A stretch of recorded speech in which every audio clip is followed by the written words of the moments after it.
اعوذ باللہ من الشیطان الرجیم بسم اللہ الرحمن الرحیم اللہم وفقنا لما تحب وترضى واجعل عاقبۃ امورنا خیرا ولا تکلنا الی انفسنا طرفۃ عین ابدا رب ادخلنی مدخل صدق واخرجنی مخرج صدق واجعل لی من لدنک سلطانا نصیرا۔ سورہ مبارکہ بقرہ آیات کریمہ۔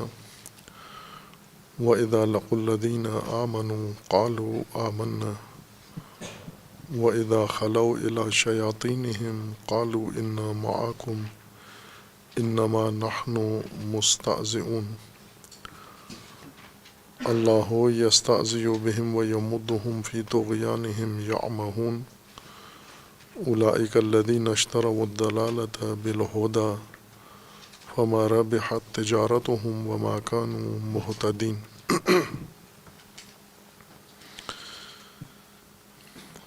گروہ منافق یا طبقہ منافق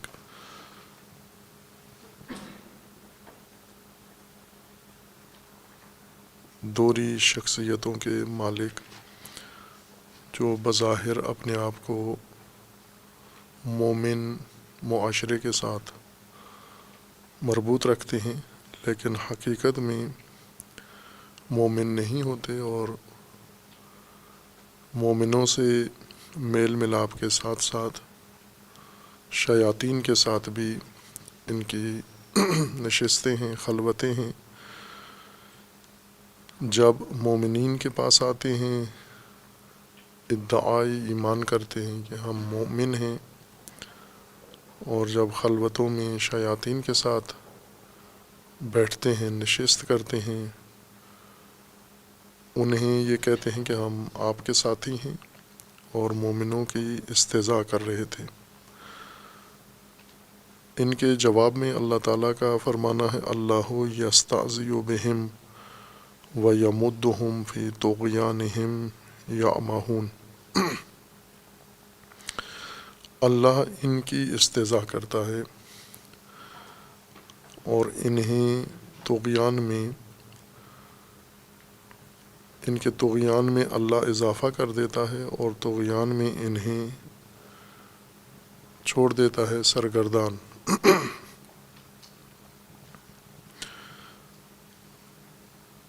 اللہ کی استہزاء منافقین کے ساتھ یہ مطلب انہی آیات کی طرح ہے جہاں بہت سارے ایسے اعمال جو حقیقتاً خالق کے اعمال ہیں، مخلوقات کے اعمال ہیں، انسان کے اعمال ہیں، وہ اللہ تبارک و تعالیٰ کی شان کے مطابق نہیں ہیں، لیکن نسبت اللہ تعالیٰ نے ان کو دی ہے اپنی ذات کی طرف کہ یہ اللہ کا فعل ہے اور اللہ کا کام ہے۔ جیسے مکر ہے کہ یہ مکر کرتے ہیں، اللہ بھی مکر کرتا ہے، یا جیسے اضلال ہے، ضلالت میں کسی کو قرار دینا یا کسی کو گمراہ کرنا، یا ذلت ہے، اللہ نے اپنی طرف نسبت دی ہے کہ اللہ عزت دیتا ہے اور اللہ ہی ذلت بھی دیتا ہے۔ اور اس طرح کے متعدد اعمال ہیں جو اللہ کی ذات کی طرف منسوب ہیں، لیکن یہ کسی بھی قاعدے کے تحت افعال الہی شمار نہیں ہوتے۔ اس لیے مفسرین اس قسم کے مواقع پر جہاں اعمال و افعال خلق اللہ کی طرف منسوب کیے جاتے ہیں، وہاں ایک الجھن میں پڑ جاتے ہیں کہ چونکہ قرآن کریم میں یہ اعمال منسوب ہیں اللہ کی طرف، اور شایان نشان اللہ نہیں ہیں جو کہ مختص ہے مخلوق کے ساتھ، یہ کس طرح سے اللہ کی ذات کی طرف منسوب ہے۔ بعض اعمال ایسے ہیں، اوصاف جو اپنی ذات میں اچھی صفات ہیں، بری صفات میں شمار نہیں ہوتے، نہ اعمال قبیحہ میں سے ہیں، لیکن ہیں خلق کے اوصاف میں سے، مخلوق کی صفات میں سے ہیں۔ اور کچھ ایسے اعمال ہیں جو اپنی ذات میں اچھے اعمال بھی نہیں ہیں، جیسے استہزاء ہے، یا جیسے اذلال ہے، یا جیسے مکر ہے۔ یہ اعمال قطع نظر اس کے کہ اعمال خلق ہیں، اپنی ذات میں صحیح مثبت اعمال بھی نہیں ہیں، منفی ہیں، یعنی خلق کے لیے بھی یہ اعمال عیب ہیں، معصیت ہیں، وہ گناہ ہیں، وہ ناروا اعمال میں شمار ہوتے ہیں۔ اگر مخلوق یہ کام کرے تو توبیخ کے قابل ہوتے ہیں، سرزنش ہوتی ہے، جیسے اسی آیہ مجیدہ میں ہے کہ جب یہ منافقین شیاطین کے ساتھ ملتے ہیں اور انہیں کہتے ہیں کہ ہم مومنین کی استہزاء کرتے تھے، تو یہ قابل توبیخ عمل ہے ان کا۔ اب وہی کام اللہ کی طرف نسبت دیا جا رہا ہے کہ اللہ نے بھی ان کی استہزاء کی ہے، یہ بھی استہزاء کرتے ہیں مومنوں کی، اللہ کو ماننے والوں کی، اور اللہ ان کی استہزاء کرتا ہے۔ پھر اس تفسیر میں اور اس توجیہ میں طولانی باتیں ہوئی ہیں فراوان،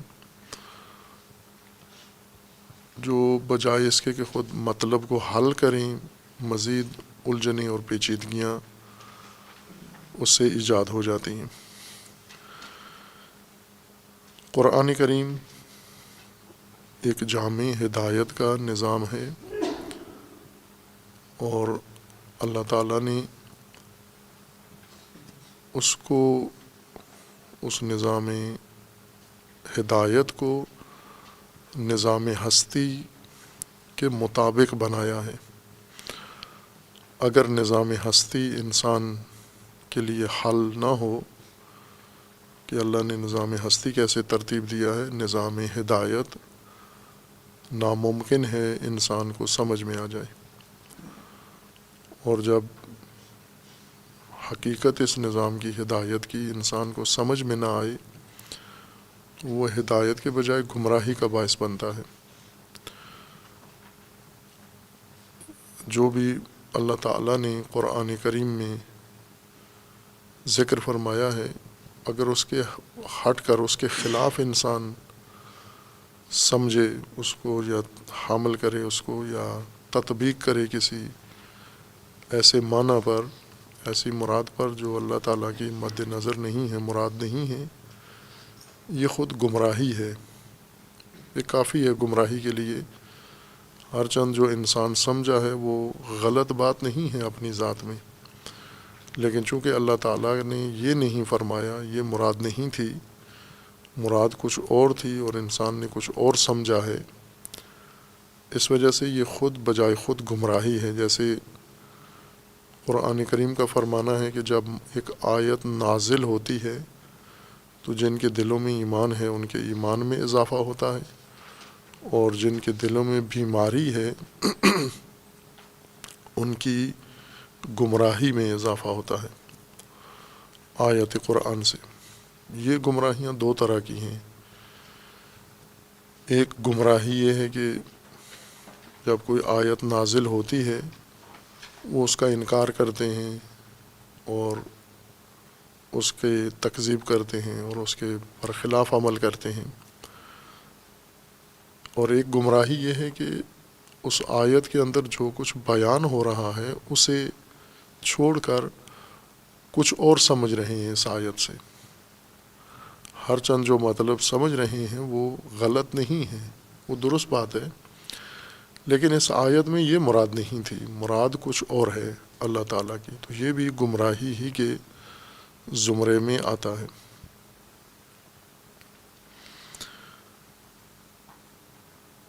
اس طرح کے آیات فراوان ہیں جن میں جو اعمال و افعال اللہ کی طرف منسوب ہیں، یعنی خود اللہ تعالیٰ نے ذکر کیے کہ اللہ نے یہ کیا ہے اور اللہ یہ کرتا ہے،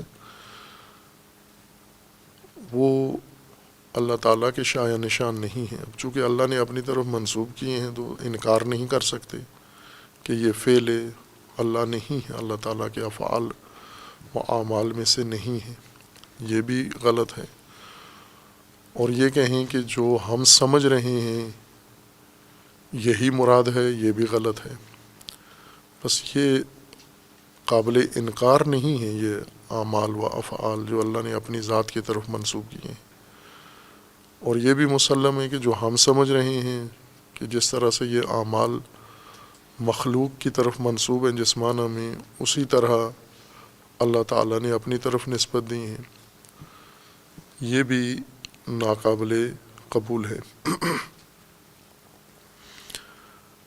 اس کی ایک توجیہ علماء مفسرین یہ کرتے ہیں کہ فوراً ان اعمال کے معانی میں تصرف کرتے ہیں کہ جب یہی اعمال جو مشترک ہیں، یہ اعمال حسنہ ہوں یا اعمال قبیحہ ہوں، جس طرح مکر ہے، استہزاء ہے، اذلال ہے، تذلیل ہے، اور اس طرح کے اور فراوان اعمال ہیں،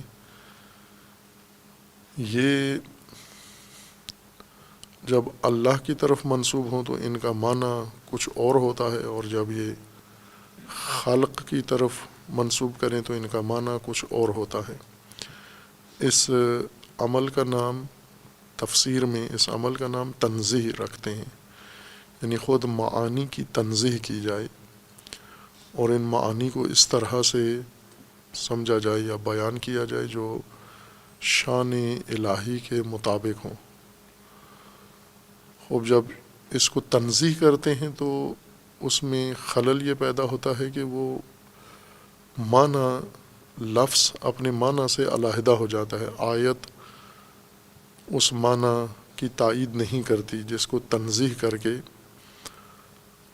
عمل تو ٹھیک ہے، یعنی جب معنی کی تنزیہ کرتے ہیں، تنزیہ کا مطلب یہ ہوتا ہے کہ اب یہ وہ معنی نہیں رہا، یہ دوسرا معنی ہے، جبکہ قرآن کریم میں جو الفاظ ہیں معانی کے لیے، ان میں یہ گنجائش بھی نہیں ہوتی کہ آپ اس لفظ کے دو معنی کریں، کہ جب یہ اللہ کی طرف منسوب ہو اس کا اور معنی کریں، جب یہ مخلوق کی طرف منسوب ہو اس کا اور معنی کریں۔ کیوں کہ معنی نقص پر دلالت کرتا ہے، عیب سمجھا جاتا ہے، معنی معیوب ہے، اور یہ معنی ذات حق کے شایع نشان نہیں ہے۔ ایک یہ رائج روش ہے کہ پہلے اس عمل کو تنزیہ کرتے ہیں، اس معنی کو تنزیہ کرتے ہیں، تصرف کرتے ہیں یعنی معنی میں، اور اس کی کچھ خصوصیات کو لاغو قرار دیتے ہیں، ملغا کرتے ہیں، اس خصوصیات معنی کو اس سے سلب کرتے ہیں، پھر اپنی طرف سے معنی کو دھوتے ہیں ایک طرح سے، اور معنی کو دھو کے دھلا ہوا معنی نقائص سے پاک کر کے اللہ تعالیٰ کی طرف نسبت دیتے ہیں۔ خوب یہ عمل بھی اپنی ذات میں ٹھیک ہے، یہ آپ اللہ کی طرف ہر وہ چیز نسبت دے سکتے ہیں جو خلق کی صفات میں سے نہیں ہے، جو شان الہی کے مطابق ہے، لیکن آیا یہ آیہ کریمہ وہ آپ کا معنی دھلا ہوا وہ بیان کر رہی ہے؟ آیت نے تو ایک تقابل کی صورت ظاہراً پیش کی ہے کہ ایک ہی معنی خلق نے انجام دیا ہے، اور اللہ نے پلٹا کے یہ بیان کیا ہے کہ تم اگر مومنین کے ساتھ یوں کرتے ہو، رسول کے ساتھ کرتے ہو، اللہ تمہارے ساتھ وہی کام کرے گا جو تم مومنوں کے ساتھ کرتے ہو، یہ اللہ تمہارے ساتھ کرے گا۔ جب آپ ایک ہی مطلب جب مخلوق کرے اس کو ایک معنی سمجھیں اور وہی کام اللہ کی طرف منسوب ہو اسے آپ منزہ کریں، تو یہ معنی وہ رہتا نہیں ہے، چونکہ اس کے اندر جو خصوصیت ہے قباحت کی، اس کے اندر جو خصوصیت ہے منفی وہی تو اس معنی کا اصل حصہ ہے، جز ہے. اسی وجہ سے تو مخلوق قابل سرزنش ہے کہ یہ کام کرتے ہیں. اگر وہ معنی جو مخلوق نے انجام دیا ہے عمل، جیسے استہزاء ہے، اس استہزاء کو ہم اس طرح سے معنی کریں کہ یہ منفی چیز ہو جب مخلوق انجام دے، اور استہزاء جب اللہ کرے تو اس کو ہم منزہ کریں، یعنی اس کا جو منفی پہلو ہے وہ اس سے نکال لیں، تو وہ استہزاء نہیں رہتا. استہزاء کی خصوصیت یہ ہے کہ وہ وہی منفی خصوصیت کا حامل ہو، وہ معنی پھر استہزاء کہلاتا ہے. خب یہ روش عموماً علماء میں رائج ہے، شیعہ سنی سب میں تقلیداً ایک دوسرے سے سیکھتے ہیں. اور یہ اس وجہ سے ہے کہ جب انسان قرآن یعنی نظام تشریع، نظام ہدایت سمجھنے آئے، نظام ہستی سمجھے بغیر بنیاد نہ ہو، اور پھر قرآن میں آ جائے، وارد ہو جائے، یا روایات کی تفسیر میں، یہ الجھنیں جگہ جگہ پیش آتی ہیں. اس کے لیے اس کو یہ ہر آیت میں یہ تضاد نظر آتا ہے، پھر وہ پورے قرآن کی ایک طرح سے تنزیہ کر رہا ہوتا ہے، وحی کی کہ جو اللہ تعالیٰ نے بیان فرمایا ہے اسے اپنی طرف سے دھوتا ہے، یعنی اس کی کمیاں، اس کے نقص دور کرتا ہے انسان.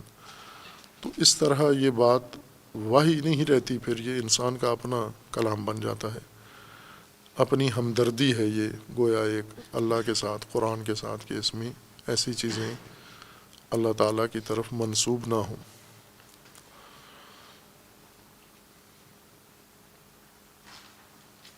چونکہ نظام ہستی جب ہم سمجھیں، اصل ہستی کو سمجھیں، اور پھر ہستی سے جو نظام تشکیل پایا ہے، تو پھر یہ امور خود حل شدہ ہیں. کوئی انسان کے ذہن میں ایسا سوال ہی اٹھتا ہی نہیں ہے کہ یہاں کوئی الجھن محسوس ہوتی ہو انسان کو، کہ کوئی اللہ کی طرف ایسی ناپسندیدہ صفت منسوب ہو رہی ہے. یہ اس بنیاد پر ہے کہ اس کے پیچھے جو ذہنیت کار فرما ہے، جو کمزوری کار فرما ہے انسانی معرفت کی، وہ یہ ہے کہ فاعلیت میں اللہ کو اسی طرح کا فاعل ہم سمجھتے ہیں جس طرح کا انسان فاعل ہے. چونکہ افعال اللہ کی طرف بھی منسوب ہیں، افعال اللہ انسان کی طرف بھی منسوب ہیں. تو جیسے بہت اچھی شخصیات، با تقوی شخصیات ہیں اور لاپرواہ شخصیات ہیں، دونوں بعض اوقات ایک جیسا عمل کرتے ہیں. بعض اوقات ہم کسی بڑی شخصیت سے بھی وہی بات سنتے ہیں، جملہ جو ایک عام معمولی آدمی یا ایک بدنام آدمی جو کام کر رہا ہوتا ہے. جیسے مثلاً ایک عام آدمی، بے تربیت انسان گالی بکتا ہے، اور یہی چیز اگر انسان کسی سلجھی ہوئی بڑی شخصیت سے سن لے، کسی عالم سے سن لے گالی، تو اب یہاں چونکہ دونوں ایک طرح کے فاعل ہیں، بڑی شخصیت بڑے ہونے کے باوجود اس کی فاعلیت اسی معمولی انسان جیسی فعالیت ہے. فاعلیت میں ان کے فاعل ہونے میں کوئی فرق نہیں ہے. یہ بھی ایک فاعل ہے، وہ بھی ایک فاعل ہے، یہ بھی مخلوق میں سے ہے، وہ بھی مخلوق میں سے ہے. اس کی فاعلیت کے محرکات بھی وہی ہیں، اس کی فاعلیت کے محرکات بھی وہی ہیں. یکساں فعل دونوں سے سرزد ہوتا ہے، اور صدور فعل کا جو نظام ہے وہ بھی دونوں میں یکساں ہے، ایک طرح کا ہے. صرف یہاں یہ بات پیش آتی ہے کہ اتنی بڑی شخصیت نے کیوں گالی دے دی. الجھن اس میں ہے کہ یہ تو اس کے شایع نشان نہیں ہے، لہٰذا اس کی توجیہ کرتے ہیں، تنزیہ کرتے ہیں. اس بڑی شخصیت نے جب کہا تو اس معنی میں مراد ہے، دوسرے نے کہا تو وہ معنی مراد ہے. یہاں ان توجیہات سے مطلب حل ہو جاتا ہے، چونکہ دونوں کا فاعل ایک جیسا ہے، دونوں فعل پیچھے فاعل کی فاعلیت یکساں ہے، اس میں کوئی الجھن نہیں ہے، مشکل نہیں ہے۔ اور عام مومنین، انسان، علماء کے نزدیک اللہ بھی ایک فاعل ہے، اللہ بھی ایک ذات ہے جس کے فعل سرزد ہوتے ہیں، اور بنیادی الجھن یہ ہے کہ اللہ کی فاعلیت کو انسان ہی کس طرح سے انسان سمجھتا ہے، یعنی محرکات اللہ کے فاعل ہونے کے بالکل ایسے ہی ہیں ہو بہو، جیسے ایک عام انسان کوئی کام کر رہا ہے، اسی طرح سے اللہ کی ذات بھی فاعل ہے، اور اللہ سے بھی افعال سرزد ہو رہے ہیں، اور فعل کے صدور کے جو مراحل ہیں وہ بھی اسی جیسے ہیں جو انسان کے اندر طے ہوتے ہیں۔ یہ سب مخمصہ اس الجھن سے پیدا ہوتا ہے کہ اللہ کو، اللہ تعالیٰ کی ذات کے بارے میں جو مفروضہ ہے، فرضیہ ہے، وہی غلط ہے۔ جس طرح بعض علماء نے ذکر کیا ہے کہ اگر ہم مومنین کے توحید کو کریدیں اندر سے جا کر، تو وہ جس کو یہ اللہ کہتے ہیں اپنے ذہن میں، اپنے دل میں، وہ ایک بڑی مخلوق ہے، ایک منزہ مخلوق ہی ہے، ایک طاقتور مخلوق ہے۔ فرق مخلوق اور اللہ میں یہ ہے کہ طاقت اس کی زیادہ ہے، مخلوق سے احاطہ زیادہ ہے، علم زیادہ ہے، بس فرق اس کثرت و قلت کا ہے، باقی کوئی فرق نہیں کرتے، باقی تمام حیثیتیں مخلوق کی وہ خالق کے لیے قائل ہیں، خالق کو اس طرح سے سمجھتے ہیں۔ مثلا یہ ایک ہر انسان کے ذہن کے اندر یہ تصور موجود ہے کہ اللہ کے لیے کسی نہ کسی ظرف و مکان کو ذہن میں لحاظ کرتے ہیں کہ اللہ کی ذات کہاں ہے۔ اب یہ وہ الجھن ہے جس سے انسان یہیں سے دور ہو جاتا ہے حقیقت سے، جب اپنے ذہن سے یہ تصویر بناتا ہے۔ جیسے بعض ملحدین نے اعتراض کیا ہے، اس کو خطیبوں نے اور طرح سے جواب دیا ہے، فلاسفہ نے اور طرح سے جواب دیا ہے۔ بعض مغربی ملحدین نے، یہ ان کے تبصروں میں، کتابوں کے اندر ہے کہ لوگ یہ سمجھتے ہیں کہ اللہ نے انسان کو پیدا کیا ہے، اللہ نے ان کو پیدا کیا ہے۔ ان کا یہ کہنا ہے کہ انسانوں نے اللہ کو پیدا کیا ہے، انسانوں نے ذہنوں میں یہ تصویر انسانوں کی بنی ہوئی ہے، وہ انسان کو کہتے ہیں کہ یہ خالق ہیں، نعوذ باللہ اللہ کے۔ خوب جب یہ عام خطیبوں کی زبان میں یہ بات آتی ہے تو وہ اس کو کفر شرک کر کے اور فوراً فتویٰ دے دیتے ہیں، لیکن جب یہ کسی فیلسوف حکیم کو یہ جملہ ملتا ہے تو وہ اس کو، یہ جو عام تصور ہے لوگوں کا اللہ کی ذات کے بارے میں عامیانہ، وہ کہتے ہیں کہ وہ یہی مراد ہے ان کی، کہ اکثر ذہنوں میں، جیسے امام باقر علیہ الصلوۃ والسلام سے مروی حدیث کے اندر ہے کہ جو بھی آپ اپنی ذہنی دقتوں کے ساتھ اللہ کی ذہنی تصویر بناتے ہو، یہ اللہ نہیں ہے جو تمہارے ذہنوں میں مفہوم و تصور ہے، یہ تمہاری اپنی مخلوق ہے، یہ تمہاری اپنی بنائی ہوئی تصویر ہے، تم خود خالق ہو اس کے، یہ نہیں ہے خالق تمہارے لیے۔ یا جیسے بعض روایات میں ہے کہ کچھ لوگ ہیں جو لفظ کو اللہ مانتے ہیں اور حرف کی عبادت کرتے ہیں، کچھ ایسے ہیں جو معنی کی عبادت کرتے ہیں، مفہوم کی عبادت کرتے ہیں۔ یہ دونوں شرک ہیں، یہ خدا سے دوری ہے، یہ اللہ نہیں ہے، نہ یہ لفظ اللہ، لفظ اللہ اللہ ہے، اور نہ اس کا معنی و مفہوم اللہ ہے جو تمہارے ذہنوں میں ہے۔ حضرت امام باقر علیہ السلام فرماتے ہیں کہ یہ تو تمہاری اپنی تخلیق کردہ ذہنیت ہے، مخلوق ہے تمہاری جیسی ہے۔ کل ما میزتموہ بادق معانیہا فہو مخلوق لکم مثلکم، جو تم اپنی ذہنی دقتوں سے جو مفہوم اللہ کا بناتے ہو ذہنوں میں، یہ تمہاری اپنی مخلوق ہے، تمہاری طرح ہی ہے، یعنی ممکنات میں سے ہے، مخلوقات میں سے ہے، تمہارے اپنے افعال میں سے ہے۔ تو وہ جو لوگ کہتے ہیں کہ انسان خالق ہے اللہ کا، وہ اس تناظر میں لیں تو بات درست ہے۔ وہ اللہ جو خالق ہے انسان کا، وہ انسان کی اس میں نہیں ہے، شناخت میں نہیں ہے، اور اس اللہ کو شناخت کرنا آسان ہے۔ وہ حقیقت ذات پہچاننا وہ بہت آسان ہے، اس کے لیے کسی تمہید کی ضرورت نہیں ہے، غیر فلسفوں کی ضرورت نہیں ہے۔ اس کو انسان اپنے وجود سے درک کر سکتا ہے، لیکن جو تعلیمات و تلقینات سے اللہ کی تصویر بنا کے پیش کی جاتی ہے، یہ بہت پیچیدہ ہے، اس کو سمجھنا دشوار ہے۔ اور وہ تصویر جب ذہن میں بنتی ہے، پھر خالق و مخلوق میں وہ حد فاصل ختم ہو جاتی ہے۔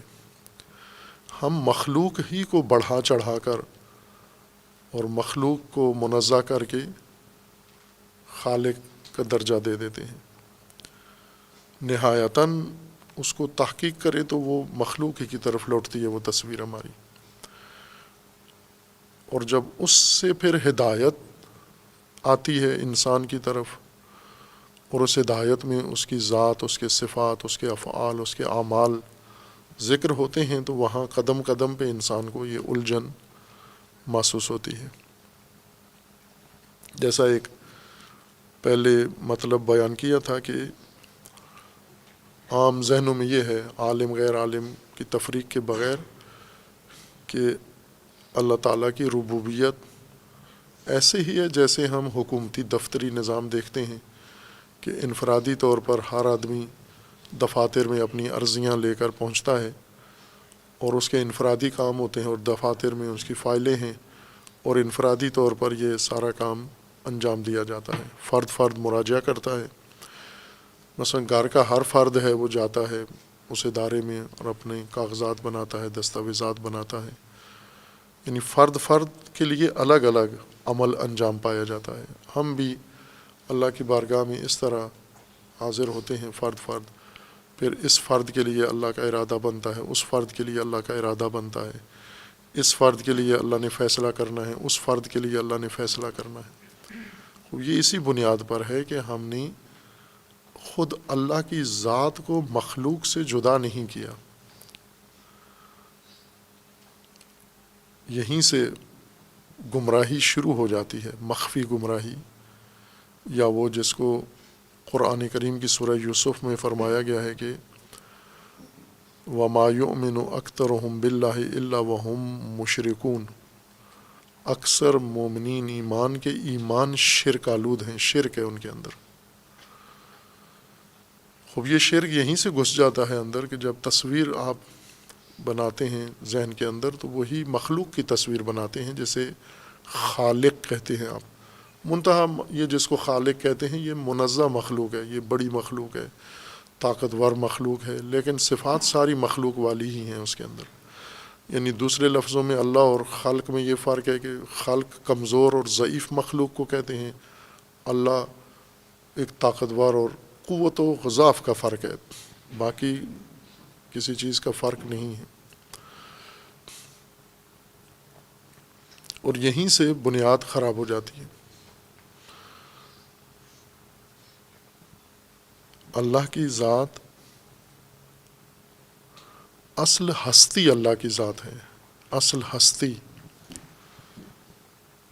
اللہ نور السماوات والارض، وہ سماوات و ارض کا نور، ہستی، وہ اللہ کی ذات ہے، خود ہستی اللہ ہے۔ نہ کہ اس ہستی کی ایک خاص شکل کا نام اللہ ہے، اس ہستی کے ایک خاص تعین کا نام اللہ ہے، اس خاص ہستی کے ایک روپ کا نام، اس شکل کا نام اللہ ہے۔ خود اصل ہستی اللہ کی ذات ہے، اور تمام باقی کائنات اسی ہستی سے قائم ہے، اسی ہستی کے یہ تجلیات ہیں یا اس کے اظہارات ہیں یہ۔ اور اس ہستی سے یہ نظام ہستی جو بنا ہے، عالمین جس کو کہتے ہیں، نظام ہستی عالمین ہے۔ اللہ عالمین میں نہیں ہے، عالمین کا خالق عالمین ہے، مالک عالمین ہے، رب العالمین ہے، خود عالمین میں شمار نہیں ہے۔ اللہ ہستی ہے، اس ہستی نے نظام ہستی بنایا ہے، اور یہ نظام ہستی، اس کے اندر اللہ تعالیٰ نے اس نظام میں تمام ہستی کے امور نظام کی شکل میں قائم کیے ہیں، اور اصل جو ربوبیت ہے، خالقیت ہے، مالکیت ہے، رزاقیت ہے، وہ نظام اللہ کا نظام ہے یہ، یعنی اس ہستی کا نظام ہستی ہے یہ، نظام ہستی میں سب کچھ انجام پاتا ہے۔ اور نظام ہستی میں جب آ جاتی ہے کوئی چیز تو وہ اس تناظر میں نظام کا حصہ ہے۔ وہ ہستی نے نظام ہستی ایجاد کیا ہے، نظام ہستی میں ہر طرح کا نظام موجود ہے، تکوینی نظام موجود ہے، تشریعی نظام موجود ہے، تکوینی نظام میں وسیع نظام فلکیاتی نظام موجود ہے، اور زمین کا نظام موجود ہے، ماورائے مادہ نظام موجود ہے، اور وہ ہے امر الہی، خلق الہی، وہ ہے اللہ تعالیٰ نے نظام خلق کیا ہے، اور وہ نظام ہے جو اللہ کے ارادے سے بنا ہے۔ اور یہ جو نظام چل رہا ہے مملکت کا عام معاملہ، یہ نظام الہی ہے جو چل رہا ہے، اور اس نظام الہی میں شدید نظم ہے، ضابطہ ہے، سنتیں ہیں اللہ تعالیٰ کی۔ اور جیسا پہلے میں نے کئی دفعہ کہا ہے کہ ہم اگر دیکھیں تو وہ لوگ جو اپنے آپ کو دین شناس کہتے ہیں، اللہ کے فرامین، اللہ کے کلمات، اللہ کی آیات کو سمجھنے کا ذمہ لیا ہوا ہے جنہوں نے، کچھ لوگ ایسے ہیں جن کو ہم دین شناس نہیں کہتے بلکہ دنیا دار کہتے ہیں، جو علوم پڑھتے ہیں اور علوم کے مطابق آگے نظام طبیعی کے اندر کوئی شعبہ اختیار کرتے ہیں، جیسے طبیعیات ہے، فزکس ہے، کیمیا ہے، کیمسٹری ہے، یا اس طرح سے ہم یہ دونوں در حقیقت ایک اللہ کے قولی اقوال، فرامین، الفاظ کے ذریعے سمجھ رہا ہے نظام خدا، ایک اللہ کے تکوینی نظام کو سمجھ رہا ہے۔ اور اگر ہم موازنہ کریں تو وہ زیادہ بہتر سمجھے ہیں نظام الہی کو۔ مثلاً انسان جب بیمار ہوتا ہے، اس کو کون بیمار کرتا ہے؟ یہ جو اقوال میں لگا ہوا ہے، آیات و روایات کے ذریعے سمجھ رہا ہے دین اور ہدایت کو، یہ کہتے ہیں اللہ نے بیمار کر دیا۔ اللہ مریض کرتا ہے، اللہ شفا دیتا ہے۔ طبیب سے جا کر پوچھیں جس نے یہ آیات و روایات نہیں پڑھی ہوئی، فقط اس نے انسان کا جسم پڑا ہوا ہے، اس جسم کی بیماری پڑی ہوئی ہے، اس بیماری کا شفا علاج پڑا ہوا ہے، اس سے جا کر پوچھیں کہ یہ بیمار کیسے ہوا ہے، کس نے بیمار کیا ہے اس کو، تو وہ یہ کہے گا کہ یہ انسان کے جسم اور انسان کے ماحول میں ایک نظام ہے بنا ہوا، اور اس نظام کے اندر وہ نظام یہ کام کرتا ہے، اس نظام میں جو کچھ انسان اختیار کرتا ہے وہی نظام اس کا اپنا اثر دکھاتا ہے اس کو. جیسے اگر ایک انسان ہے تمام اس نظام صحت کے تمام امور کو اختیار کیے ہوئے ہے تو اس نظام نے اس کو تندرستی میں رکھا ہوا ہے. خود نظام اللہ کا بنایا ہوا ہے, یہ اللہ کا نظام انسان کو تندرست رکھتا ہے. اور بیمار کون کرتا ہے؟ بیمار بھی نظام کرتا ہے. ایک نظام ہے جس کے اندر یہ آفات ہیں, جراثیم ہیں, بیماریاں ہیں. اگر انسان ان کے اندر چلا جائے یا اس ماحول کو اپنے ارد گرد بنا لے یا اپنی جسم میں, تو بیمار ہو جائے گا یہ. اب یوں نہیں ہے کہ انفرادی طور پر اللہ تعالیٰ کے دفتر میں فائل گئی ہوئی ہے کہ اس کو بیمار کرنا ہے منظوری لینے کے لیے فرشتے, یا اس کو تندرست رکھنا ہے. نہ, یوں نہیں ہے. نظام ہے اللہ کا, نظام ہستی. اس نظام ہستی نے خود اپنا کام کرنا ہے. وہ نظام دونوں کام کر رہا ہے. وہ سلامتی بھی لوگوں کو دے رہا ہے, وہ بیماری بھی دونوں کو دے رہا ہے, اور اس میں شفا بھی ہے, اس نظام کے اندر ہے. اور انسان مامور ہے اس نظام کو سمجھ کر اختیار کرنے میں, اور اپنی زندگی نظام کے مطابق بنانے میں مامور ہے. ہم نے ایک اصطلاح مطبوعات میں اور میڈیا میں چلتی ہے کہ ہنگامی بنیادوں پر اقدامات, ہیڈ ہاک طریقے سے مملکت چلانا, یعنی آئین قانون سارا رہ جائے. جیسے سیلاب کے دنوں میں, زلزلے کے ایام میں حکومتیں ہنگامی بنیادوں پر امور نپٹاتی ہیں, چونکہ بحرانی صورتحال ہے. بحرانی صورتحال میں اگر ہم قانون اور آئین کے تحت چلیں تو یہ لوگ سارے مر جائیں گے, ڈوب جائیں گے. لہٰذا ہنگامی بنیادوں پر یہ کام ہوتا ہے. یعنی تمام شعبے اور ادارے جو اپنے اپنے معمول میں ہیں ان کو معمول سے ہٹا کر اس کام میں لگا دیا جاتا ہے. ہنگامی فیصلے ہوتے ہیں. ہم لوگ جو انہوں نے سن سنا کے دین سمجھا ہے, ہمارے نزدیک اللہ کا نظام ہیڈاک بنیادوں پہ چل رہا ہے. ہمیشہ ہنگامی طور طریقے ہیں, یعنی ہنگامی بنیادوں پر فیصلے ہیں. پہلے سے ہم جائیں گے, ہمارا چہرہ دیکھا جائے گا, پسند آیا اللہ کو ہمیں کچھ مل جائے گا, نہ پسند آیا نہیں ملے گا. تو عز من تشاء و تو ذل من تشاء, مشیت ہے, جی چاہے تو کر دیا, جی نہ چاہ تو نہیں کیا. یہ وہ تفسیر ہے جس سے ہم نے دین کا حلیہ بگاڑ دیا ہے. اتنا خوبصورت تشریح دین نے کی ہے کہ اللہ تعالیٰ نے ہستی سے, اصل ہستی سے, ذات ہستی سے نظام ہستی بنا ہے. اللہ نے عالمین کو بنایا ہے, اور عالمین ایک نظام کے تحت بنے ہیں اور وجود میں آئے ہیں. مثلاً یہ جو تخلیق ہو رہی ہے, ہم دعا مانگتے ہیں اللہ تعالیٰ سے, اللہ کے نظام کو بائی پاس کرنے کی دعا مانگتے ہیں کہ اے اللہ میں تیرا بڑا چہیتا بندہ ہوں, میری خاطر جو نظام بنایا ہے, عالمین بنائے ہیں, سب کو لاغو قرار دے. یہ تجویز جو میں دے رہا ہوں اس کے مطابق میرا معاملہ انجام دے. اگر ہم یہ تجویز جو پوری بھی نہیں ہوتی, کبھی بھی کسی کی تجویز مانی نہیں گئی, ہوتا وہی ہے جو نظام کے اندر اللہ تعالیٰ نے بنایا ہوا ہے, وہ سب کچھ ہو رہا ہوگا. آپ دعا نہ بھی مانگیں تو بھی جو نظام کے تحت آئے گا وہ انجام پا جائے گا وہ عمل. جیسے ہم اللہ سے مانگتے ہیں بچے دے دے, تو بچوں کے دینے کے لیے اللہ نے نظام بنایا ہوا ہے. اس نظام میں اگر ہیں آپ, اس نظام کے ساتھ ہم آہنگ ہیں اور نظام کو سمجھ کے اس نظام کو آپ نے اپنا لیا ہے, یا آج کی زبان میں اپلائی کر لیا ہے اللہ کے نظام کو, تو ویسے ہو جائے گا.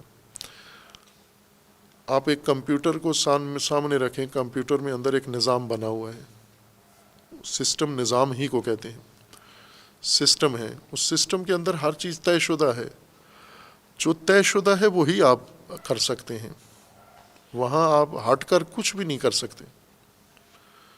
جو طے شدہ نظام میں فیڈ ہوا ہے کمپیوٹر کے اندر, وہی کام آپ کر سکتے ہیں. آپ اس سے ہٹ کر کوئی اور اس میں حرکت انجام دے یا آرزو رکھیں تو یہ آپ کی آرزو ہے، یہ آپ کی طرف پلٹ کے آ جائیں گی۔ جو اس میں بنا ہوا ہے، چل رہا ہے، آپ کو اس کو سمجھ کر اس کے مطابق اپنے آپ کو کرنا ہوگا۔ یہ کام آپ کر سکتے ہیں چونکہ کمپیوٹر نظام سسٹم انسان بنا رہا ہے، آپ نیا نظام بنا لیں، اس نظام میں الٹے کام نہیں کر سکتے۔ نیا نظام بنا سکتے ہیں آپ، لیکن جو بنا ہوا ہے اس میں آپ وہی کر سکتے ہیں جو نظام کے اندر منظور شدہ ہے، آپ کو وہی کرنا ہوگا۔ کمپیوٹر انسانوں کے لیے بنا ہے لیکن نظام کے ساتھ بنا ہوا ہے، وہ جو کچھ اس نظام میں ڈال دیا گیا ہے، رکھ دیا گیا ہے، انسانوں نے وہی چیزیں وہاں انجام دینی ہیں، اور سسٹم نے انسانوں کے لیے وہی کرنا ہے جو نظام اس سسٹم کے اندر رکھ دیا گیا ہے۔ اگر انسان چاہتا ہے کہ یہ کافی نہیں ہے، میں نے اس سے آگے کچھ اور کرنا ہے، تو آپ کو یہ نظام چھوڑنا ہوگا، نیا نظام بنائیں۔ اور چونکہ کمپیوٹر کا نظام انسان بناتا ہے، لہٰذا انجینئر کو اپنا تقاضا درخواست دے کے نیا نظام بنوا لیتا ہے، پھر اپنے من کے کام وہاں کرتا ہے۔ کائنات کا بھی اسی طرح اللہ نے نظام بنایا، وہ نظام کے تحت کائنات چل رہی ہے، اور انسان کو اس نظام میں، کائنات میں، عالمین میں اللہ نے پیدا کیا ہے، اور انسان کو وہ نظام سمجھا دیا ہے، یہ نظام اس طرح سے چل رہا ہے، اور تو نے اپنے آپ کو اللہ کے نظام کے ساتھ ہم آہنگ کرنا ہے، نہ کہ اللہ کے نظام کے مقابلے میں جانا ہے۔ خوب اس نظام میں اگر آپ جائیں گے، اس نظام میں دونوں صورتیں ہیں۔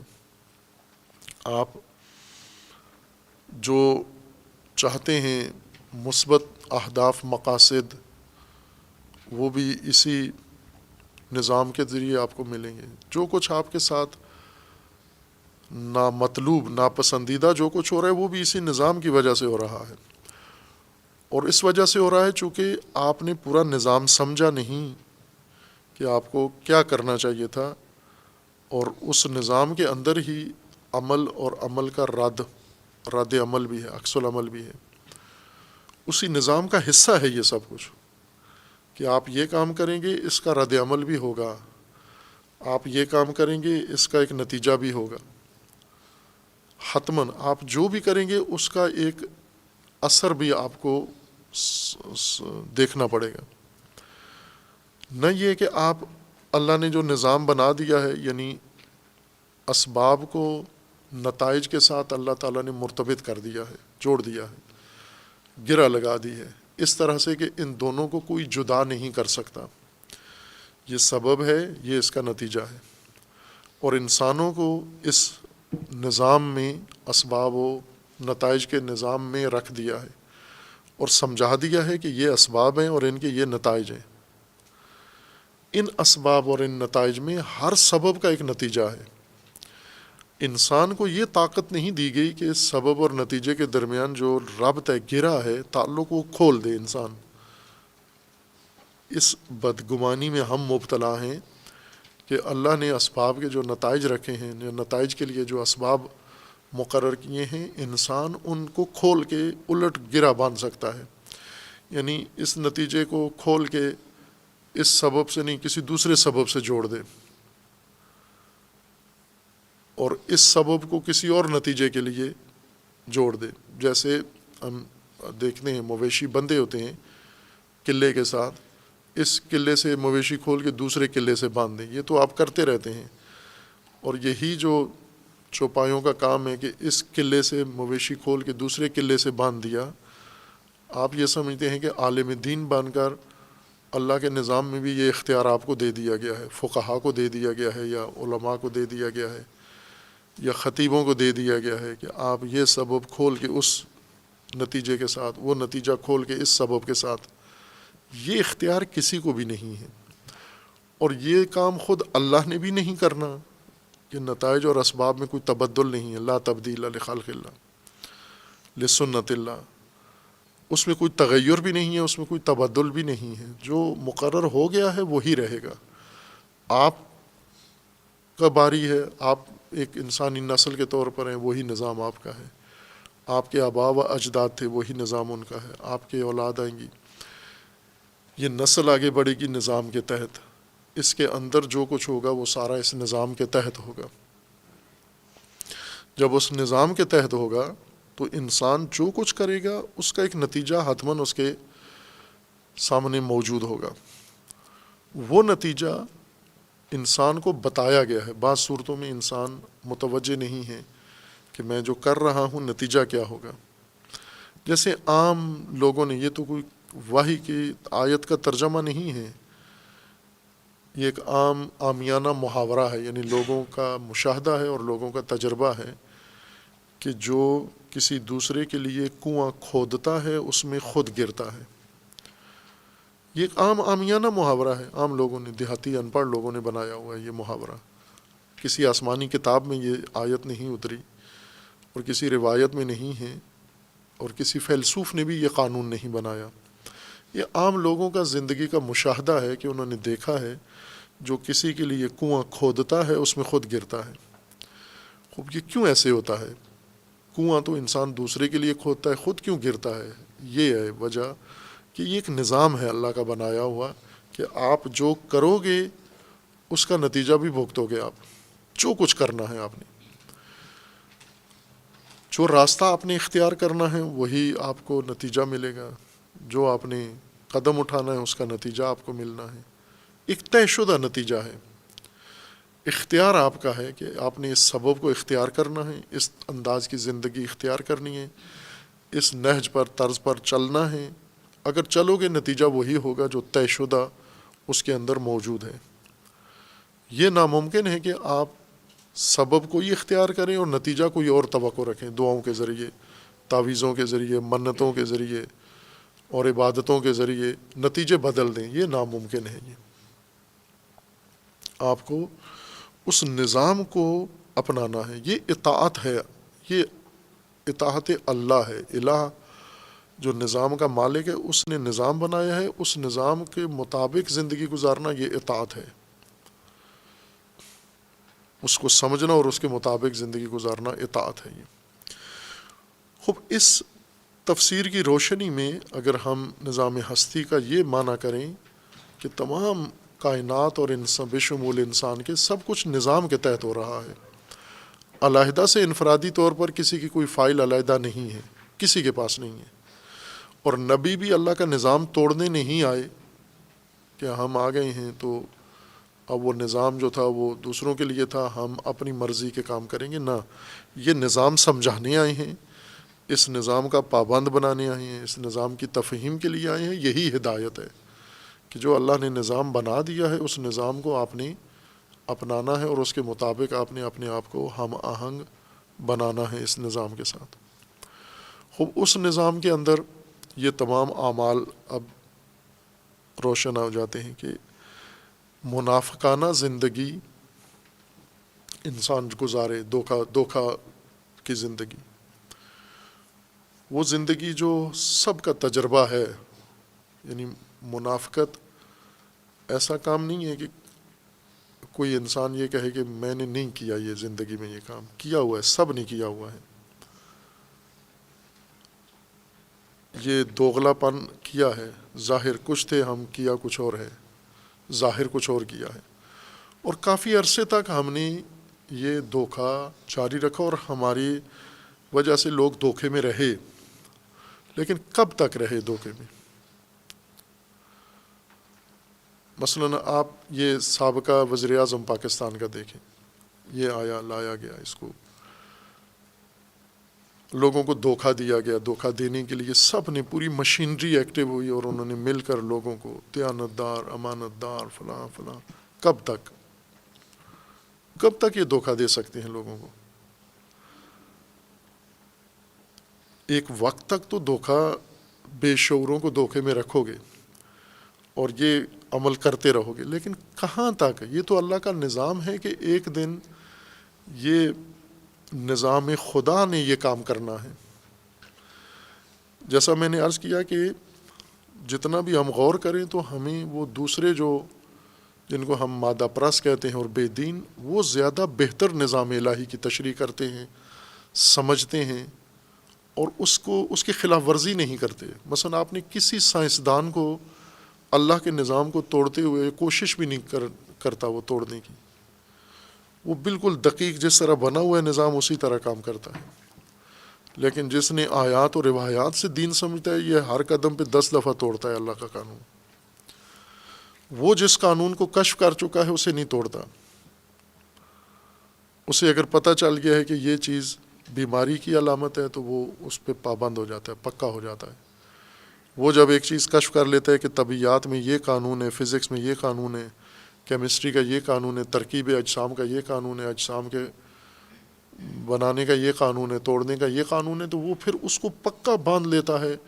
اسی کی بنیاد پر کارخانے بناتا ہے, اسی کی بنیاد پر تجارت کرتا ہے, اسی کی بنیاد پر فیکٹریاں لگاتا ہے اور نظام کو تسخیر کر رہا ہے. اللہ کا نظام سمجھ کر نظام کے اوپر احاطہ کر بیٹھا ہے. یہ کہاں کھڑا ہوا ہے؟ یہ جو آیات و روایات میں الجھا ہوا ہے, اس نے تمام نظام خراب کر دیا. اس نے آیات و روایات کو توڑ مروڑ دیا ہے. اس نے جو سمجھا ہے اس کے تحت اس نے معجزے کر کے دکھائے ہیں. اس نے آج دیکھیں کیا ہے, جہاز چل رہے ہیں, راکٹ چل رہے ہیں, فلکیات پہ کر رہے ہیں, مواصلات میں دیکھیں آپ اگر 100 سال پہلے, یہ 100 سال سے بھی پہلے 30-40 سال پہلے کسی کو کہتے کہ میں یہاں بیٹھے بیٹھے ابھی دنیا کے اس کونے پہ ابھی کال ملا سکتا ہوں, کوئی سوچنے کے لیے تیار نہیں تھا. لیکن یہ کر دکھایا انہوں نے, کیونکہ اللہ کا نظام ہے. یہ شعائیں, یہ ویوز, یہ صوتی شعائیں, یہ اللہ کے نظام کا حصہ, اللہ نے بنایا ہوا تھا یہ نظام. انہوں نے محنت کر کے یہ نظام کشف کر لیا, سمجھ لیا, اسی نظام سے کمپیوٹر بنا لیا, اسی نظام سے مواصلات بنا لی, اسی نظام سے مشینریاں بنا لی, اسی نظام سے زمین و کائنات ساری تسخیر کر لی ہے. چونکہ جس نظام کو سمجھے ہیں اس نظام پہ خیانت نہیں کی, پھر اس کو توڑا نہیں, اس کو ہیر پھیر نہیں کیا, تحریف نہیں کی اس کی. یہ نہیں کہا کہ قانون اگر صوتی شعاؤں کا یہ قانون ہے تو ہم اس کو کسی اور طرح سے تبدیل کر دیں. یہ حرکت نہیں کی, منافقت نہیں کی انہوں نے. یہ اس طبقے نے کیا ہے, اس نے نہیں کیا. خب یہ جو ہم ملحدین کو دیکھیں, جو وہ ملحد ہوئے ہیں, یہ جو ہماری تفسیر ہے دین کی تشریح, اس کا انکار کیا ہے انہوں نے. اللہ کے نظام کا انکار نہیں کیا. ہم نے جو کچھ دین سمجھ کر پیش کیا ہے اس کو انہوں نے نہیں مانا, قبول نہیں کیا. اسے کہا کہ یہ ممکن ہے من گڑھت ہو, ممکن ہے فلاں, اس کے اوپر ہر بات کی انہوں نے. لیکن جو اللہ نے نظام بنایا ہے اور انہوں نے اس نظام میں زندگی گزاری اور دیکھا ہے, جو سمجھ میں آیا ہے اس کو انہوں نے انکار نہیں کیا. مثلاً یہ جو مادیت کی منطق میں, جدلی منطق میں جو تشریح کی ہے انہوں نے, مادی طریقے سے کائنات, مادی کائنات کی تشریح کی ہے, اور اس منطق ڈائلیکٹک کو جو انہوں نے بیان کیا ہے اس کے تحت ان کا یہ کہنا ہے کہ مثلا یہ کارل مارکس کی تشریح ہے انسانی معاشرے کے لیے, انسانی سماج کی تشریح اس نے یہ کی ہے کہ اس انسانی سماج کے اندر جب یہ بنتا ہے, اس کے اندر ایک قباحت پیدا ہوتی ہے بنام سرمایہ داری. اس سرمایہ داری سے یہ فساد اوج پہ پہنچتا ہے, پھر اسی کے اندر اس کے مخالف تیز پیدا ہوتا ہے اور وہ پھر اسی کو اندر سے تبدیل کر دیتا ہے. یہ تاریخ اس طرح سے چل رہی ہے, ایک نظام کے ساتھ تاریخ چل رہی ہے کہ تاریخ بتاتی ہے کہ یہ اگر کام ہوا ہے تو حتماً اسی تاریخ کے اندر اسی یا زمانہ طولانی ہوگا یا مختصر ہوگا, لیکن یہ تحول ضرور آئے گا اس میں. اس نے تو اللہ پر, اللہ کی معرفت نہیں تھی, اپنے طور پر اس نے تاریخ کو پڑھا. جس طرح سائنسدان اللہ کے ذریعے نہیں فزکس کو پڑھتا, سائنسدانوں کی تفہیم سے پڑھتا ہے. کارل مارکس نے سوسائٹی کو, معاشرے کو قرآن یا آسمانی کتابوں کے تناظر میں نہیں پڑھا, اس نے اپنے مشاہدات سے دیکھا اور دیکھا کہ تاریخ یہی بتاتی ہے کہ جب ایک معاشرہ تشکیل پاتا ہے, اس معاشرے کے اندر بہت سارے صورتیں پیدا ہوتی ہیں، ان صورتوں میں کچھ ناقابل قبول ہوتی ہیں، ان صورتوں کو جب اوج ملتا ہے، تقویت ہوتی ہے، تو ان کے اندر ہی ان کے دشمن پیدا ہوتے ہیں اور ان کو پلٹ دیتے ہیں۔ اور یہ تاریخ کا ایک تسلسل ہے، دھارا ہے، یہ بات اپنی جگہ مسلم ہے، یہ قرآن بھی یہی بیان کرتا ہے کہ یہ ہے۔ اگر ہم یہ تعویلات، تلقینات، تقلیدات چھوڑ کے صرف علامہ اقبال کے بقول کے اہل مدرسہ نے جس کو تیری نظروں سے چھپا کے رکھا ہے، اللہ نے کتاب ہستی میں اس کو کھول کے بیان کر دیا ہے۔ یعنی ان کتابوں میں جو کتمان کیا گیا ہے حق کا، وہ اللہ کی کتاب میں سب کچھ کھلا پڑا ہوا ہے، اس میں کوئی چیز اللہ نے کتمان نہیں کی، چھپائی نہیں ہے، ہر ایک کے لیے کھول کے رکھ دیا ہے۔ تو جو انسانوں کی کتابوں سے گیا ہے وہ الجھن میں پڑا رہا، لیکن جو سیدھا گیا کتاب الہی میں، اسے ساری بات سمجھ میں آ گئی ہے۔ اب وہ چونکہ اللہ پر اعتقاد نہیں رکھتے تھے، اپنے طور پر اللہ کے نظام میں ایک چیز ان کو سمجھ میں آئی، اس کو دین کے مقابلے میں لا کر پیش کیا، جبکہ وہ ایک سنت ہے، ایک قانون ہے جو آپ کو کشف ہوا ہے۔ جس طرح طبیعیات میں جو کچھ کشف ہوا ہے یہ اللہ کا ایک قانون ہے، کیمسٹری میں جو کشف ہوا ہے وہ اللہ کا قانون ہے، ریاضیات میں جو کشف ہوا ہے اللہ کا قانون ہے، فلکیات میں جو انکشاف ہوا ہے یہ اللہ کا قانون ہے۔ اسی طرح آج کی نئے دور کی ٹیکنالوجی میں، نئے دریافتوں میں جو کچھ انسان سمجھ رہا ہے وہ سب اللہ کے قوانین سمجھ رہا ہے، لیکن مومن اللہ کے قوانین بدل رہا ہے۔ یہ جو اپنی توجیحات سے کرتا ہے یہ بدلنے میں لگا ہوا ہے، نہ سمجھنے میں۔ اس لیے اس نے صحیح تصویر بھی نہیں قائم کر سکی نظام ہستی کی۔ اگر یہ بھی اسی طرح کشف کرتا نظام ہستی کے کائنات کے اصول، مثلا کارل مارکس اگر سوشیالوجی پڑھ کے اور سماجی سنتیں کشف کر سکتا ہے، تو ایک مومن قرآن پڑھ کے اس طرف کیوں نہیں متوجہ ہوتا کہ جب کسی معاشرے کے اندر ایمانی معاشرہ پیدا ہوتا ہے اس میں منافقت بھی حتمی ہے، حتماً منافق پیدا ہوں گے۔ یہ منافق، یہ طبقہ سماج کا یہ گروہ، یہ اس طرح سے اپنی تدبیریں کرے گا، اور یہ جتنی تدبیریں کرے گا ان ساری تدبیروں کا نتیجہ خود اسی کو بھگتنا ہوگا۔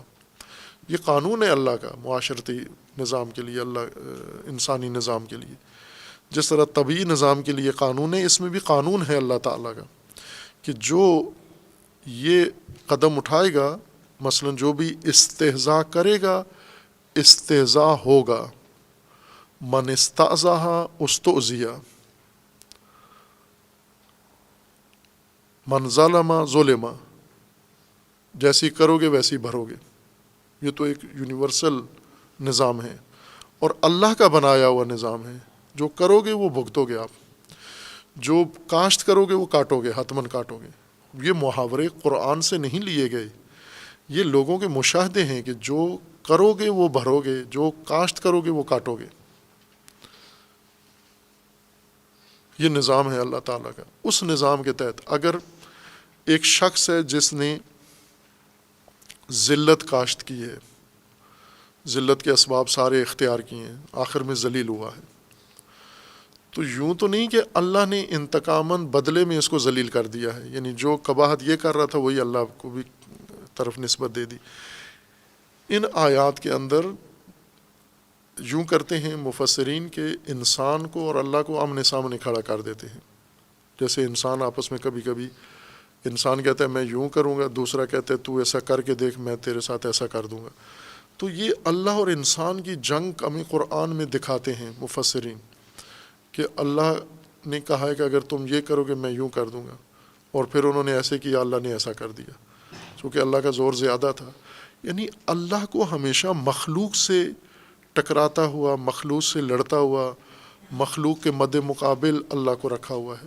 یہ تو نہیں ہے اللہ، یہ تو اللہ نہیں ہے جو دائماً مخلوق سے ٹکرا رہا ہے، قدم قدم پہ مخلوق اور اللہ کی لڑائی ہو رہی ہے آپس میں۔ یہ تو نہیں ہے اللہ، کہاں ذکر کیا ہے قرآن نے اس طرح؟ یہ جو قرآن کریم میں ہے کہ مخلوق کے لیے، انسانوں کے لیے، کہ اگر تم استہزاء کرو گے استہزاء ہوگے تم۔ خوب یہ کون کرے گا استہزاء؟ یہ اللہ کا نظام ہے، اس میں خود استہزاء ہو جاؤ گے تم۔ وہی من استعزہ استوزیا، اس کا یہی ہے کہ انہوں نے کہا کہ انما نحن مستعزئون، ادھر ہے اللہ یستعزی بہم۔ اب یہ بات اس طرح کیوں بیان کی گئی کہ اللہ یستعزی بہم؟ اس لیے کہ انسان جس فہم کا مالک ہے اس میں اس کو اسی کی زبان میں بات سمجھانی ہوتی ہے۔ مثلاً آپ ایک چھوٹے بچے کو یہ سمجھاتے ہیں کہ کوئی شخص ہے چوری کرتا ہے، کوئی جرم کرتا ہے معاشرے میں، چھوٹے بچے کو ہم نے سمجھانا ہے جو ابھی بالغ نہیں ہوا، ابھی 3-4 سال کی عمر میں ہے یا اس سے کچھ بڑا ہے، پورے طور پر نظام نہیں سمجھتا۔ اسے جب ہم دکھاتے ہیں کہ یہ بچے کو کہتے ہیں یہ برا کام نہیں کرنا، چوری نہیں کرنا، جھوٹ نہیں بولنا، چوری نہیں کرنا، جھوٹ نہیں بولنا، اسے ہم فوراً حوالہ دیتے ہیں کہ اگر تو نے جھوٹ بولا تو اللہ تمہیں پکڑے گا، سزا دے گا۔ ہم اس کو اس طرح سے سمجھاتے ہیں اور یہ بات وہ سمجھ لیتا ہے، چونکہ اللہ کا تصور اس کے ذہن میں ہے کہ میں اللہ کی بارگاہ میں پکڑا جاؤں گا۔ لیکن اگر خود بچہ کرتا ہے، مثلاً جھوٹ بولتا ہے، پھر اس کا جھوٹ کھل جاتا ہے، اور جب جھوٹ اس کا کھلتا ہے بچہ رسوا ہوتا ہے بچوں کے اندر، اسکول میں، محلے میں، تو اگر اسے یہ کہیں کہ یہ تھا، یہ اللہ نے ہی کیا، چونکہ یہ اللہ نے نظام بنایا ہوا کہ جو بھی یہ کام کرے گا اس کے ساتھ یہ ہوگا۔ کون کرے گا؟ نہ کہ اللہ نے خود کام کاج چھوڑ کے آ کے اس انسان کو سبق سکھانا ہے، ٹھہر تجھے میں سبق سکھاتا ہوں۔ اس طرح ہم نے خالق اور رب اور اللہ کو آپس میں جنگ کی حالت میں پیش کیا کہ قدم قدم پر اللہ مخلوق کے ساتھ، اس بندے کے ساتھ بھی ٹکرا رہا ہے، اس بندے کے ساتھ بھی ٹکرا رہا ہے۔ وہ ایک نظام ہے اللہ کا، اس نظام کے اندر بندے خود اپنے ساتھ یہ سب کچھ کر رہے ہیں، اور یہ جو کچھ ان کے ساتھ ہو رہا ہے جو مثبت ہے وہ بھی نظام الہی ہے، جو ان کے ساتھ منفی جو کچھ ہو رہا ہے وہ بھی ان کا اپنا رد عمل ہے، اپنے عمل کا رد عمل ہے جو یہیں پر بھگت رہے ہیں اور عمر بھر بھگتتے رہیں گے، اور اپنی زندگی میں، اس زندگی کے بعد بھی اس کو بھگتیں گے۔ یہ بس یہ تمام آیات کہ مکروا و مکر اللہ یا اللہ یستعزی بہم، اللہ کی استہزاء یعنی تمسخر، یہ تمسخر اڑاتے ہیں مومنین کا، اللہ ان کا تمسخر اڑاتا ہے۔ یعنی اللہ نے نظام ایسا بنایا ہوا ہے کہ جو کسی کا تمسخر اڑاتا ہے وہ خود اس کا تمسخر ہو جاتا ہے۔ اللہ نے کوئی ایسا کھلا میدان کسی کو نہیں دیا ہوا کہ اس پہ تو جا، آخر تک جا، تجھے کچھ بھی نہیں ہوگا، گرم ہوا بھی نہیں لگے گی، ایسا تو نظام نہیں ہے۔ صرف اللہ نے یہ فرمایا کہ کسی کے ساتھ آج یہ ہونا ہے، کسی کے ساتھ کل ہونا ہے، کسی کو مہلت ملے گی، اور وہ بھی اس کے اپنے، مہلت والے بھی ان کے اپنے طریقہ کار پر ہے کہ انہوں نے گناہ کا یا معصیت کا انداز ایسا اپنایا ہے کہ جس میں تھوڑی مہلت ملے گی انہیں۔ جیسے ایک آدمی ہے وہ غلط غذا کھاتا ہے، نشہ کرتا ہے، اس کو مہلت ملے گی، سزا تک مہلت ملے گی، چونکہ دھیرے دھیرے اس نے اثر کرنا ہے نشے نے۔ ایک زہر کھاتا ہے، اس کو نہیں ملے گی مہلت، چونکہ کچھ اسباب ایسے ہیں جن کے اندر مہلت شامل ہے کہ یہ سلو ہے، سلو پائزن ہے، یہ فوری اثر کرنے والی چیز ہے۔ تو جس نے فوری اثر والا سبب اپنایا فوراً نتیجہ لے لے گا، جس نے دھیرے دھیرے والا سبب اپنایا دھیرے دھیرے اس کو نتیجہ ملے گا۔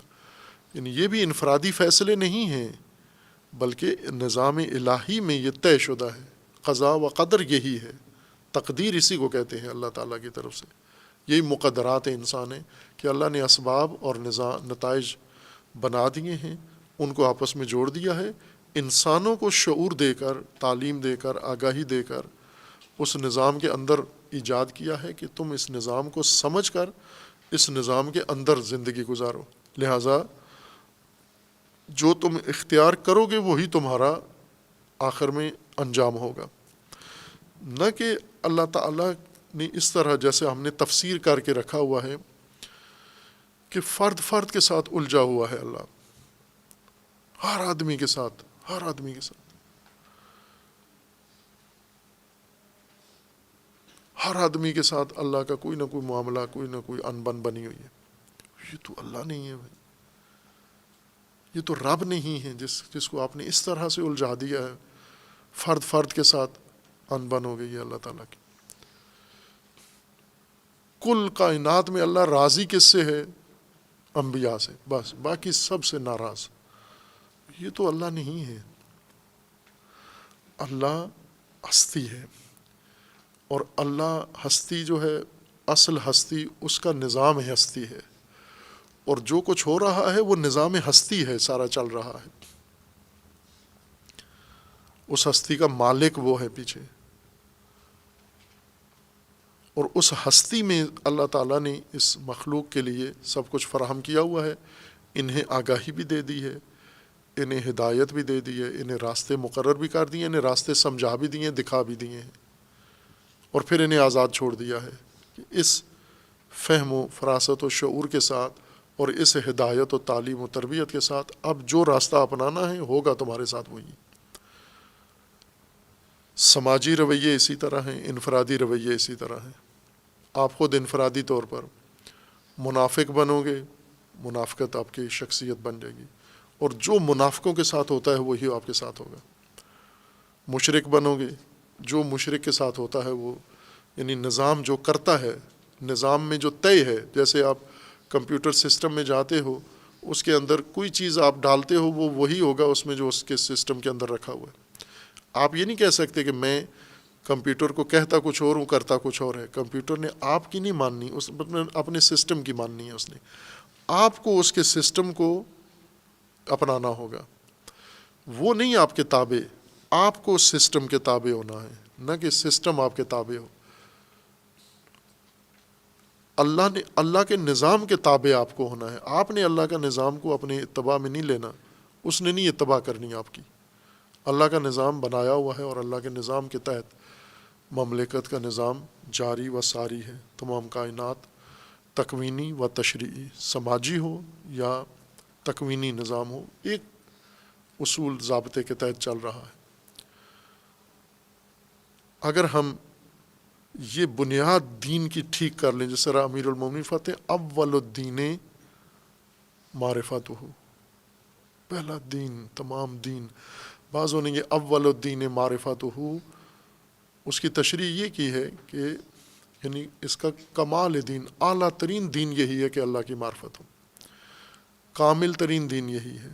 بعضوں نے اس کو انحصار لیا ہے، اول الدین معرفت ہو، یعنی سارا دین یہی ہے کہ اللہ کی معرفت حاصل ہو۔ اگر اللہ کی معرفت حاصل نہیں ہوئی، اپنے ذہن سے کسی استاد نے آپ کو کوئی اللہ کے نام سے کوئی کہانی سنا دی، اس کہانی کو لے کے زندگی گزارو، زندگی میں الجھتے رہو گے، بیمار ہو جاؤ گے، آخر کار سمجھ میں کچھ بھی نہیں آئے گا۔ جیسے بہت سارے بڑے بڑے دانشوروں کے بارے میں ہے کہ آخری عمر میں جا کر اقرار کیا کہ ہم کچھ سمجھ میں نہیں آیا، سنی سنائی پہ بھیڑ چال کے تحت زندگی گزار آئے، پتہ کچھ بھی نہیں چلا۔ اتنا تو مشکل نہیں ہے یہ نظام، مشکل ہم نے خود اپنے لیے بنا لیا ہے۔ اگر اللہ نے ہمیں 2 منبع دیے ہیں، وہ پڑھ لیں ہم، ان تیسرے منبع سے تو ہم یعنی دوسروں کی لکھی ہوئی کتابیں، دوسروں کے بیانات، دوسروں کے خطبے، دوسروں کے تشریحات، یہ تو ہم مشغول ہیں۔ 2 کتابیں ہیں جو نہیں کھولی ہم نے، ایک اپنی ذات و نفس کی کتاب آیات انفسی جہاں درج ہیں، اور ایک آیات آفاقی یعنی نظام ہستی۔ یہ 2 کتابیں ہم نے بند رکھی ہوئی ہیں، اور جو انسانوں نے لکھی ہیں الجھنے، وہ ساری ہم پڑھ کے حافظ بنے ہوئے ہیں اور الجھے ہوئے ہیں، اور دوسروں کو بھی الجھا رہے ہیں۔ بات حل شدہ کوئی بھی نہیں ہے، ایک مسئلہ دین کا حل شدہ نہیں ہے، سب پیچیدگی در پیچیدگی ہے۔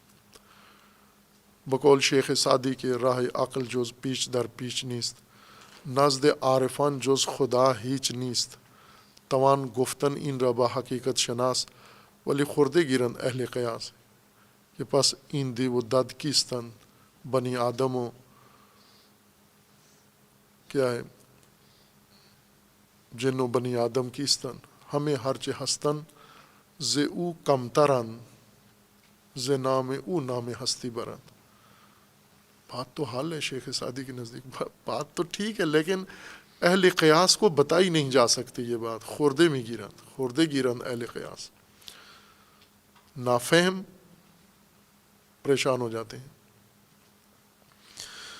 بس ہم ایک نظام الہی میں ہیں، یہ بات باور ایمان میں آ جائے کہ ہمیں اللہ نے ایک ایسے پلاٹ میں نہیں بھیج دیا جہاں کوئی نظام سسٹم نہیں ہے اور ہم ہیں اور اللہ، پھر روز کا اللہ کے ساتھ جھگڑا، اور قدم قدم پر اللہ انسانوں کے ساتھ الجھ رہا ہے، ہر انسان کے ساتھ الجھ رہا ہے، ہر انسان سے اللہ کی تو میں ہو رہی ہے، ہر انسان بگڑا ہوا ہے، اللہ ہر انسان سے ناراض ہے۔ یہ آپ نے کیا تصویر بنا دی ہے اللہ تعالیٰ کی؟ جس طرح باقی تمام چیزیں نظام کے اندر ہیں، جیسے جانور ہیں نظام کے اندر ہیں، کوئی الجھن نہیں ہے،